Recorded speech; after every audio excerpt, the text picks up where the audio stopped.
Hi, welcome back to Vola Tv. I'm Barry Wright, Deputy Head Teacher at Vale Leven Academy. I'm joined by our Head Teacher, Matthew Boyle. Hiya. Hi Barry. And by William Murray, our Principal Teacher of Raising Attainment. How are you doing, William? Very good, yeah, very good. Great, thank you for joining us. Now, we've got two things we really want to talk about today. Firstly, I wanted to mention attendance, because we know as a school we have worked really, really hard on attendance, haven't we, to try and make sure that young people are in school as often as it is possible. And it has a real impact, doesn't it, William, in terms of what goes on in classes? It does. I'm here to kind of talk about the Attainment Alert process, and we'll get into that in a little bit more detail, but one of the main elements of it is just attendance alone, because we know if we don't get that right, then we're going to have a little impact elsewhere. Great. And can I ask you a question, Matthew? As long as it's an easy one, Barry. It's an easy one. How would you feel if you had a test and you got 90% in it? Oh, I'd be delighted. Has it ever But happened? this is a leading question though, isn't it? It's a leading question. So 90%. No, very seldom ever. I'm going to read out some statistics now. I know that I shared this in a letter earlier on in the week, but did you know that 90% attendance is equal to nearly 20 days of absence across a school year? And that's approximately 4 weeks. Well, it is 4 weeks. It's exactly 4 weeks. And that is 140 periods, 140 lessons that are missed. So 90% feels like it's quite a good number, but actually it's a lot of time out of school. It's a lot of time not here, Shocking, not learning. And we really, really want to be aiming for 100% attendance. So it's a bit of a plea, as ever. We want you to really help us to get your kids into school every single day. And sometimes I've got kids at home, you know, we all do, don't we? And sometimes those mornings when you wake up and there's a bit of a sore tummy or you know, a wee bit stuffed up, it can be a wee bit of a fight, can't it? Yeah, absolutely. It's difficult for parents, and we've got sympathy, you know, because let's be honest, young people are going to do everything they can to make it emotionally difficult for the parents if they are maybe avoiding, you know, conflict at school or scared to take on a problem, you know, with work that they're finding hard, you know. But there's only one way forward, you know. Staying off makes it worse. You get more and more unhappy. You get a miserable kid, you know.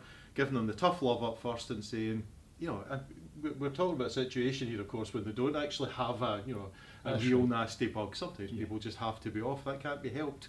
But when it's, you know, when it's a wee matter of doubt for you as a parent, get them in, because they'll be happier in the long run. Absolutely. They will be happier. That's the message we're trying to get out. Absolutely. And we'd a bit. I know you were involved heavily in that, William. But we'd last year we'd a look as a school at attendance, and we spoke to a lot of students, and one of the things that we found was that sometimes you can wake up in the morning, you can feel a wee bit under the weather, but by 9:30, 9:45, you're coming out of it. And want people being at school, even if they miss the first period, because there's an issue there. Yep, 100%. We know it's difficult to get up in the morning sometimes, especially when it gets into the dark months, but essentially the message is that we've done a lot of background information, a lot of research. We spoke to parents, we spoke to students, and we know that if we get them in, then chances are they're going to achieve in the long run and be generally happier in the long run. Absolutely, and we'll come on to that. You are very welcome at school. You're wanted at school. We want you here, okay? So never think, oh, I've missed first period, I better just stay away today.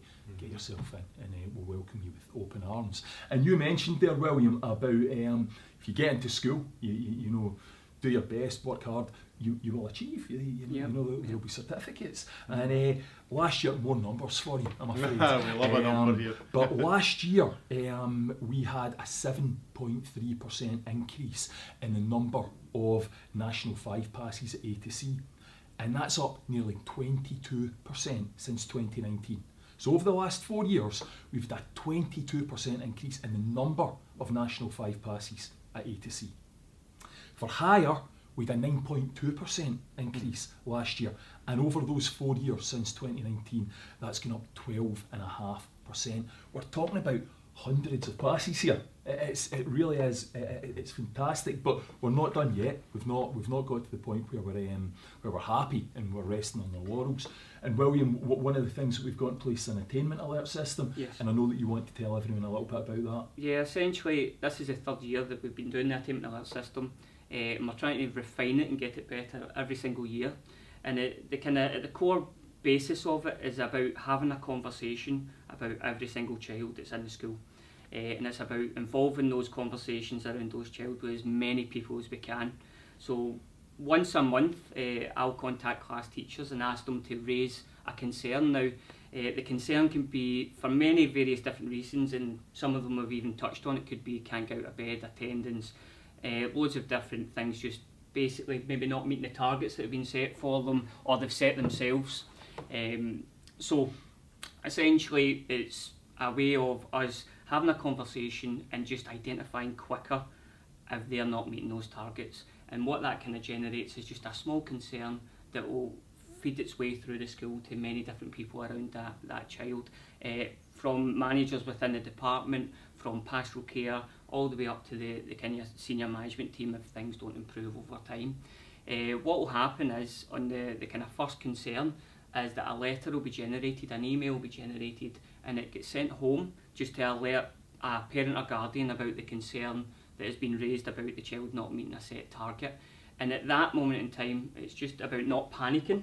It's just about making you aware as a school that we are on top of trying to remedy or get to the kind of reason for the barrier that's in place, and we are going to work as a team to try and remove that barrier and get them back to where they should be on track to achieve them within a certain subject.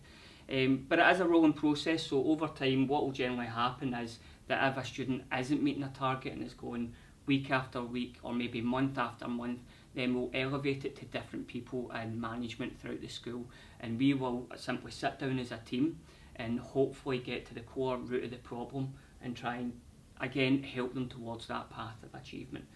So there is going to be some information coming out with regards to what that means in more detail. The Attainment Alert process, I've got resources that are going to be released by the school in the next coming weeks. It's going to go into a lot more detail than I just did there.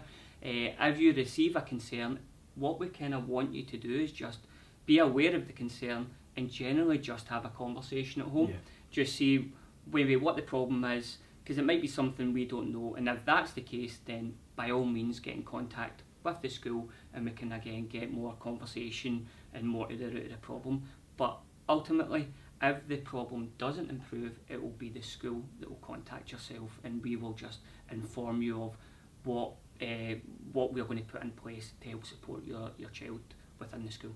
So we're really all about identifying quickly any barriers to learning, anything that's getting in the way of your children doing as well as they possibly can. And when we find that barrier, it's about putting a solution in place, and you've got a big part to play in that, and not just about nagging at home, and there's a place for that, but also about making sure that if there's a difficulty, it might be a space in the house to study, it might be a particular resource. Work with us, please. Talk to us if there's any more that we can be doing, and have these conversations with your kids, because we definitely don't want anything to be a surprise. Long gone are the days where we wait until there's a prelim in January and then suddenly there's a problem that we didn't know about. That's not what we're about at all, is it? No. So we know very early if things aren't working, and we put solutions in place for that. It's really, really important. Absolutely. So just before we come to wrapping up our short Vola TV, one thing I think some of our new parents will want to hear is how well our S1s are settling in. Yeah, how are you finding them, yeah. gentlemen? Yeah. Well, I love when the S1s start in August. I just think it's a breath of fresh air. It really is.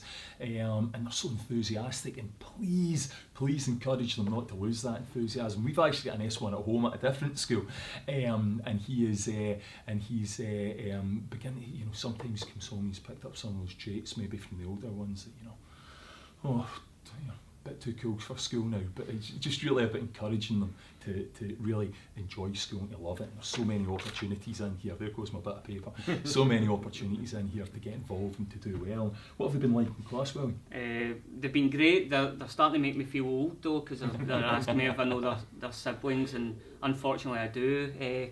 But they're all in their 30s now, so no, they've been great. This is the first year I've had a lot of first years in a long time, and it's just great getting to know that enthusiastic bunch and just basically showing off what we've got, the facilities wise within the department, just seeing how keen they are to learn. So no, it's been really positive so far. Brilliant. That's And great, I, as you know, I've got a first year kid in a different course, school yeah, myself. yeah. Just in case you thought that we Yeah. collectively had a kid that we were looking after when you said we. But my big thing is that, you know, I want you as parents to encourage your first year children. The word never seems suitable, does it, children, for, you know, the young adults that we can begin to see in them here. But they've got talents at primary 7 level. They were, you know, the top of the tree in their schools, and we don't want to lose that. They have got abilities, they can organise, they look after younger kids. We just need them to continue that journey, not feel they're starting again. So if you're having conversations at home, that's the kind of thing we want you to be saying. Go and show them how much you love reading. Go and show them in high school how much you like reading. Really Challenges everything. We are so much about improvement, and ultimately getting qualifications and confidence for our young people. Being ready for a great life, great career. Yeah. Brilliant. Well, thanks very much. Thanks very much for joining us, and we will see you again soon. Thanks, Barry.